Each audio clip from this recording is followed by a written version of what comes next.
Good afternoon. Before I get into today's news about our public safety numbers, I want to start with a quick update on a series of recent hate crimes that have targeted Jewish New Yorkers. Monday night, a group donning masks took over a subway car, scaring riders and chanting things about Hitler and wiping out Jews. I don't need to say this again, but this is vile and disgusting behavior. Then on Tuesday, several members of the board of the Brooklyn Museum had their homes vandalized in horrible ways. And these abhorrent acts of anti-Semitism have absolutely no place in America, but particularly not in the state of New York. So the State Police Hate Crimes Task Force is working with local police to investigate these crimes, and I have directed our state police to increase patrols in sensitive locations all over New York. They'll be stationed at high-risk community sites to ensure that everyone is protected. And I want to say how proud I am of the NYPD's rapid and effective response to the incident on the subway. I recognize that subway safety is something that many New Yorkers are concerned about. Back in March, Mayor Adams and I launched a 5-point plan to attack subway crime. Part of that plan, I made over 750 members of the New York National Guard available to help patrol the subways. I believe that our multi-pronged approach in partnership with the mayor and City Hall is beginning to work, both in reducing crime and making people feel safer. We'll talk about these efforts at an event in the near future. I also want to be very clear. We will not tolerate individuals using masks to evade responsible for criminal or threatening behavior. My team is working on a solution, but on a subway, people should not be able to hide behind a mask to commit crimes. I've spoken to Mayor Adams, who's been outspoken on this issue, with the MTA, with local law enforcement, and beginning conversations with the legislature since this takes legislative action, which we're considering. There's obviously a problem here. This will be dealt with.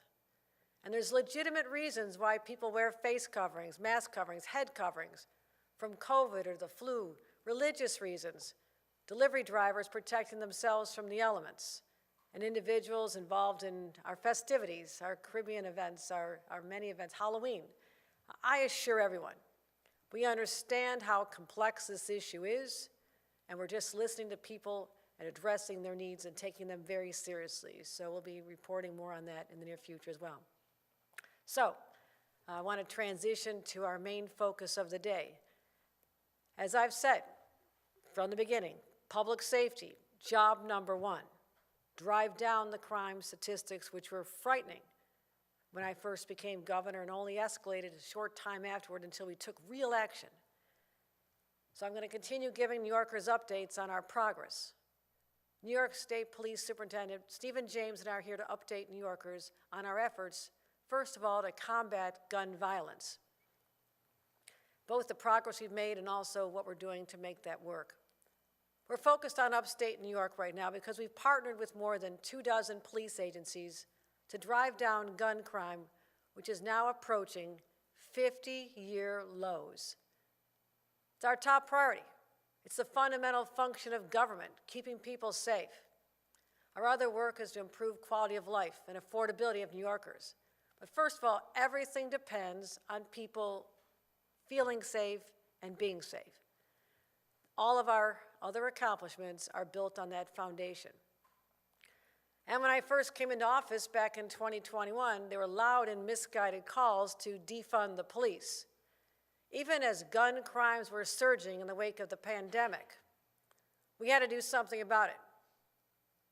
Defunding police never made sense. So I, opposite of that, secured unprecedented funding for the police and for violence prevention programs that actually work. This includes the Gun-Involved Violence Elimination Initiative. We call it GIVE. Just a recap on how that works. Through the Division of Criminal Justice Services, and I thank Commissioner Rossana Rosado for all her hard work on this and implementing this, we disperse funding to 28 law enforcement agencies in 21 counties across upstate New York. They use that money to hire personnel, buy equipment, pay overtime, and enhance training. All these agencies have a series of crime-fighting measures with a track record of reducing gun crime. Strategies like hotspot policing, focused deterrence, and street outreach. And based on the numbers today, it's clear that investing in police and in these strategies is now paying off. Between 2021 and 2023, gun homicides in our upstate GIVE communities went down 37%. The homicide rate outside the city of New York is at its lowest point since 1970. And over that same period, shootings resulting in injury also dropped by 35%. That is the momentum we're carrying into 2024. Year to date, shootings resulting in injury are down another 28% on top of the previous decline all across our GIVE districts compared with the same period last year. So even our historic lows are getting lower. Gun-related homicides are down 20% just from last year, again, building on the previous decline. So this is extraordinary. And let's reflect on what these numbers truly mean. That means that real lives, for once, are untouched by the scourge of gun violence. People can raise their children, chase their dreams, and make a difference in their community in a safe environment. And I'm proud of that. I'm proud of the partnerships, the strategies, and the investments in police that are working. And we're not here to take a victory lap. Never have, never will. Or to claim that crime is non-existent because it's real. It's always been with us. One victim of gun violence is one too many. So that means we still have plenty of work to do. Even with crime trending down, we fought to maintain unprecedented funding levels for gun violence prevention in our most recent budget. We got it done, securing a record $347 million more. And that brings me back to GIVE and today's news. Today I'm announcing for the second straight year we're investing $36 million in the GIVE program that'll support 28 more agencies across New York. Now let me put that in context. The first funding level, we set aside $18 million, my very first budget, $18 million. At the time, that was the most ever budgeted. Then we doubled it, bringing the funding up to $36 million. So once again, by committing another $36 million, we're sending a strong message to New Yorkers that we're making a statement about our priorities, that we will not let up, we will not take our foot off the gas, we'll continue to invest in crime-fighting strategies that we know are working. We'll continue to give the police the tools they need to prevent shootings and protect our communities. And as governor, I'll leave no stone unturned in my mission to keep New Yorkers safe until everyone also feels safe. So people can raise their kids, go to their jobs, and live their lives free of anxiety and fear. Whether you live in Albany or Buffalo or Newburgh, Mount Vernon, anywhere in between, I want you to know that the police in your communities, as a result of our state efforts, will have the resources they need to keep your neighborhood safe. Now I'm going to turn it over to Superintendent James, who will talk more about these trends and the significance of today's announcement of more funding going out to keep our communities safe. Superintendent?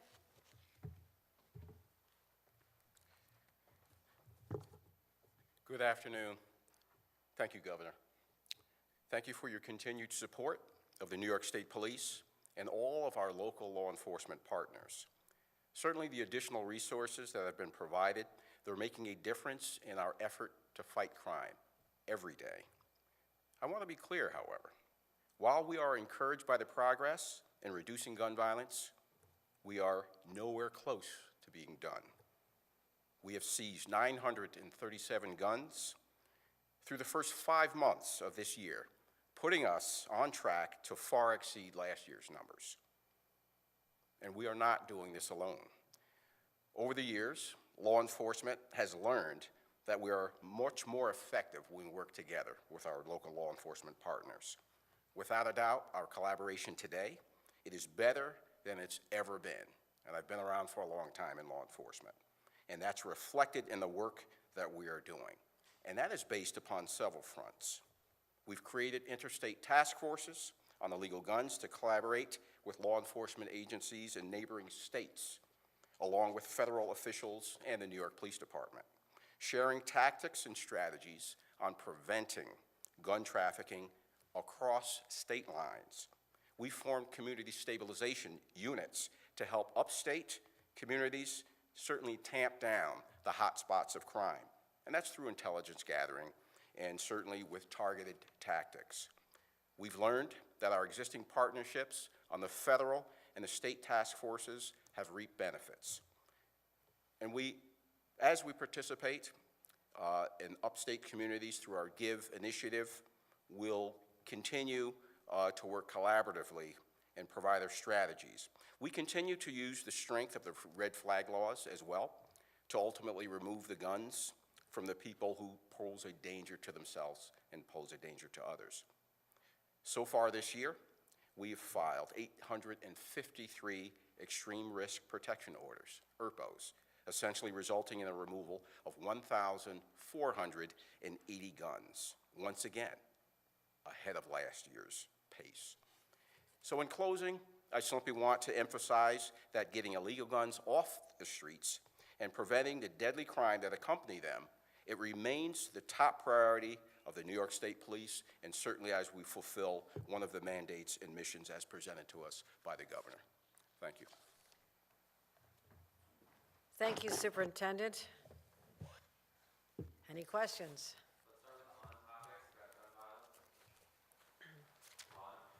Governor, on your remarks on the masks, what's the timeline in which you'd like to see some action on that? And is it your intention that this would be solely confined to the subways or applied more broadly? You know, this is something we're looking at very closely, working with City Hall, the MTA, and elected officials. So we want to get it right. And again, the original mask law goes back to, I think, 1845, put in place to thwart the KKK from terrorizing citizens of our state. And when I see individuals on a subway being terrorized by individuals in masks, it's a cause for great concern. So subway is the primary focus right now, but also people who are wearing masks who are able to commit crimes because they're now undetected. It's a challenge for our law enforcement. They're working hard. And we have more cameras on subways for a reason, to be able to detect and deter people from committing crimes. But when we have images of people with masks that almost cover up their entire face, it's impossible to find these perpetrators. And so it's something that we're talking about, but we'll be looking forward to having those conversations first, but also we'll be reporting on our decisions at a later date. Just on the mask situation, is one of the challenges here how you enforce something like this, considering that you will certainly have people on the subway who legitimately are wearing a mask because they don't want COVID or something along those lines? No, of course, of course. And if there is to be a legislative solution, you certainly have to say there are major exemptions. People who are wearing a surgical mask, or, N95 mask for health reasons. People who are wearing face coverings for religious observances. People who are wearing masks as part of cultural celebrations. When I'm in the Caribbean Day Parade, masks are typical. Halloween. So the previous law didn't anticipate this back in 1845, but it's time for a reset as we consider that as an option. But again, I want to work with our legislative leaders and find out how we can address this in a way that's thoughtful. The current law right now prohibits someone from wearing a mask while loitering. Okay? I don't know that that's required today. We're looking to stop criminal activity, stop threatening activities. So there's a whole different way to contemplate a different path from even what had been in the law before it was repealed because of COVID. But there would be very common sense exceptions that everyone would understand. Good afternoon, Governor. You were talking about the use of masks for criminal or threatening behavior in the subway, but I guess I'm curious whether you think people should be allowed to wear masks to protest, and whether there's any kind of overlap between those two things. No, I would say that this is part of the conversation. I said it's a very complicated issue. That's part of the complication. My role as governor is to protect people from crime and threatening behavior. I need to find a path to do that. So you are considering protests in that category? Protesting is not a crime in our state. Legitimate protest is part of freedom of speech. We also protect that. People cross the line into criminal behavior, threatening behavior, that's a different ballgame altogether. Anthony, how do you distinguish between somebody wearing a mask getting ready to do something illegal and someone just wearing a mask because maybe they are afraid of getting COVID or they're just worried about being identified in the protest? Someone who is afraid of COVID is wearing a medical mask. And if you look at, again, we're getting ahead of ourselves because I want time to study this, okay? I want to make sure we come to the right answer, but a surgical mask, as we came very used to seeing, doesn't cover most of your face. It covers a portion of your face. Some of the masks that have been used in this, the assault on the subway train, that covers everything but your eyes. So there's a distinction in the types of masks. But again, I said it's complicated, which is why I don't have all the answers now, but we get asked about it. People are wondering, what is our strategy? And I go back to the history of it. I go back to where we are today, respectful protests over here, criminal activity over here. And we will work with people engaged in this, the mayor, the police, the district attorneys, but also the legislators to find the right path forward. Any other on-topic questions? Dan? So if you're going to work with the legislature, would you want to call them back to do something soon, or do you want to wait until January? Well, I'll say it the latest. The conversations would start now to talk about what are our reasonable expectations? What are we trying to accomplish here? What is the end game of what we'd be doing? So there's no reasons why those conversations can't start now. Have a strategy and then determine the right timing to address it. Thank you, Superintendent. Move to on-topic. All right, Superintendent, thank you very much, sir. Thank you, Governor. Get out there and keep fighting crime for us. Appreciate it, appreciate it. Hi, Governor. I wanted to ask, I've been seeing reports that the Department of Corrections and Community Supervision is preparing to release the list of prisons that they would recommend for closure under the language of the budget that you passed this year, allowing up to 5, perhaps less. I'm just curious if you've had any conversations with anyone at DOCS about what facilities may be on the chopping block, how many may be up for closure? Let's start with a larger lens. Thankfully, the prison population in the state of New York has declined tremendously, right, Commissioner? If you have anything to add to that, that is a statement. How many? 32,000. down from 72. 32,000 from 72, which says to us we have to make some changes to adapt to the reality. That is a good story. That goes to the fact that a lot of behavior is no longer criminalized, such as drug use, cannabis, for example. So that is a good outcome.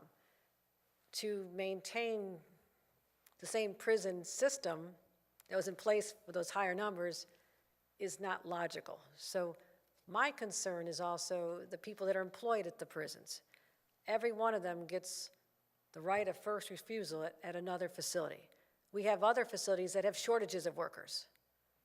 And I know geographically it becomes a challenge, but there actually is a very heavy concentration of prisons, in Finger Lakes and the North Country area. So that's something we've had to do in the past. We work toward taking care of the hardworking corrections officers who are really in dangerous jobs and are often unheralded for what they do every day. I recognize that. Take care of them first, give them options, and then talk about what the community would want to do with that facility. For many communities, having a prison is not the highest and best use of the land. It's a lot of land. It is an eyesore. It takes away from the image of a downtown area if they're close to downtown, and I've been to many, some are out in rural areas. But as we try to find opportunities to build housing, which I've talked about, I have $500 million to put on the table to rethink the use of state property. So this is where you engage the community. What is the vision you have? Is this workforce housing? Is this workforce training? Is it a combination? So ultimately, it takes time, and it's hard for these communities at first. I know this. I've heard from them. It's a hard transition, but having facilities that are half full doesn't make sense in this day and age for us to continue that. So those are the tough conversations, but I think it's important to move forward. And on that subject, in terms Sorry, of... we're moving on to Kate now. No, I just want to answer his question. He can do a follow-up. Go ahead. I'll just take the follow-up. Thank you. On the subject of redevelopment, I'm just curious if you can say, what the next steps are for redeveloping some of the prisons up in the North Country. I know that Watertown Correctional closed a number of years ago. There have been other prisons closed after the fact that have moved further along in the redevelopment pathway. It's interesting. A number of prisons were built within the blue line. You know what that means? Within the Adirondack Park, right? And so it takes a constitutional amendment. You got to pass it in the legislature twice, put it to the voters as a referendum in order to have another use in that property. But Watertown isn't in the I know, I'm just saying, so there's a high concentration in the North Country. I have asked my team to come up with recommendations for all the previously closed prisons, what money is required to repurpose it for the community, start by taking down the walls and the barriers around it, just so it looks more like a campus. But that is prime land. That is land that has a much better purpose than being certainly the ones that are closed. I'm focused on this. I have a team of individuals that are dedicated to coming up with the highest and best use for that land with community input. So I've spoken to supervisors, Watertown, the North Country. They're telling us they all want housing. They have so many jobs that are unfilled in hospitality, the hotels, the restaurants, where we're trying to attract more people to go to the North Country, but people have to drive an hour and a half to get to their job. It's not working for them. So there is a master plan that'll help solve all these problems. But thank you for your question. So, before lawmakers left, they approved legislation that would speed up the casino licensing process. Criticisms that it's taking too long. Curious your thoughts on that, and also that some thinking it's being slow-walked to give Steve Cohen more time to do his application and finish that. What do you think about that? I mean, he did contribute to your campaign. I am not getting involved in any of the decisions related to citing at all. That would not be appropriate. So I've not looked at or taken any action on legislation to speed up the process or slow down the process. The process, as envisioned by the law, needs to play out. That means there has to be CACs involved, these community committees that are heavily involved. The timing of those, do they go first, do they go later? Those are all questions that can be answered. But no one in my administration is permitted to put the thumb on the scale for anyone under any circumstances. That, with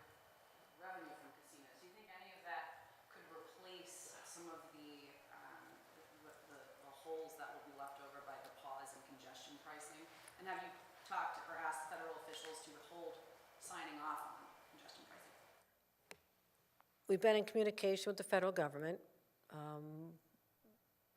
They are going to allow us maximum flexibility during this pause, which is why those who say that, all these projects are now jeopardized, they're going to, they're dead, they're never going to be resuscitated. I understand the intensity of the advocacy around this issue. I truly understand it. There's a lot of passion. But I'm also going to deal in facts. Projects will continue. They'll be reprioritized, but they will continue. This is a pause for now. Let us take some time to work with the legislature as they asked us to do, asking us to, can we not solve this now? Can we not, let's do this outside of this particular session. Everybody was anxious to head out the door. I understand that. So that's not resolved at this time. We already have casino money pledged to operating costs. And again, this allows me the chance to say this. I stood up for the MTA last year when nobody thought I would. I stood up and put together a rather complicated funding package to ensure the long-term viability of something that I know is critical for the existence of the New York City metropolitan area. I did that. Worked with the legislature, got it done. So part of that was $400 million in savings from the MTA, which they have found. Part of it was a small increase in the payroll mobility tax. Part of it was anticipated future revenues from casinos, which will not materialize for some time. So the point is, what we did last year, there are creative solutions to address this pause time. There truly are. But all I know is this moment is not the right time to ask hard-working, everyday New Yorkers, in light of everything else they're dealing with, to pay an additional $15 for our teachers who work 5 days a week within the zone, drive to work, to pay almost $4,000 more out of their paychecks. They can't work remotely. Police officers can't, firefighters can't, a lot of laborers can't. They have to put the tools in the back seat and drive to their jobs. Hotel workers who come in all different hours, who want the luxury of having their own vehicle. This is not the majority of people who come into the central business district. I know that. I know all the statistics. But there are real lives that are being affected, including everything from the cost of a piece of pizza is going to go up because there'll be charges imposed that will be passed on to consumers. This moment in time is not the right time to put that on the backs of New Yorkers. Governor, before they left, lawmakers passed 2 workers' rights bills, one intending to establish a warehouse worker injury reduction program and another requiring retail employers to develop programs to prevent workplace violence. Does this sound like something you might support and sign? Let me tell you this.